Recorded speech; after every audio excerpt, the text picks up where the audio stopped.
Si sbloccano i concorsi alla Regione Siciliana, via libera al nuovo accordo Stato-Regione che dopo molto tempo consentirà di assumere fino a 750 nuovi dipendenti, colmando così parzialmente i vuoti di organico dovuti alle migliaia di pensionamenti degli ultimi anni. La ratifica dell'intesa è arrivata oggi nel corso della seduta della Giunta regionale che ha nel contempo approvato il piano sul recupero pluriennale del disavanzo. L'accordo, approvato anche dal Consiglio dei Ministri, prevede il superamento di alcuni vincoli a carico della Regione siciliana, rafforzando il percorso di risanamento intrapreso dall'ente. Siamo soddisfatti, ha affermato il Presidente della Regione Schifani, della proficua e costante interlocuzione con il Governo nazionale, a partire dal Ministro Giorgetti, portata avanti fin dal nostro insediamento,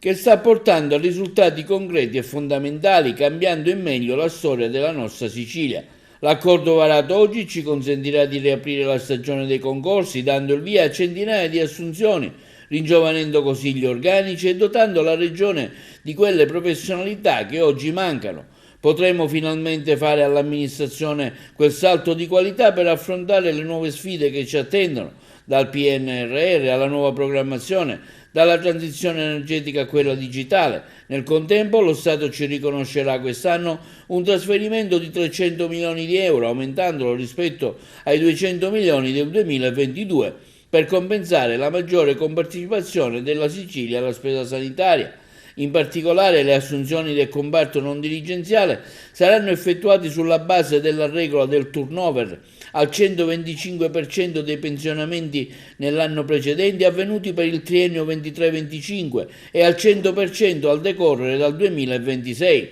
Per il personale con qualifica dirigenziale le assunzioni sono effettuate sulla base della regola del turnover al 125% dei pensionamenti nell'anno precedente per il biennio 23-24 e al 100% a decorrere dal 2025. Tra gli altri punti concordati tra Roma e Palermo, l'aumento anche di 70 milioni di euro degli accantonamenti annui della Regione previsti dal piano di rientro. In cambio il Governo nazionale si impegnerà a concorrere progressivamente all'onere derivante dall'innalzamento della quota di compartecipazione della Sicilia, la spesa sanitaria dal 42,50 al 49,11. Grazie alla riforma dell'accordo con lo Stato, ha chiuso l'assessore Falcone all'economia, proseguiremo sul percorso di rigore contabile, ma al tempo stesso investiremo sulla competitività della Regione, grazie alle future campagne di concorsi che rimpolperanno gli uffici sempre più in sofferenza, il tutto su basi di solidità finanziaria,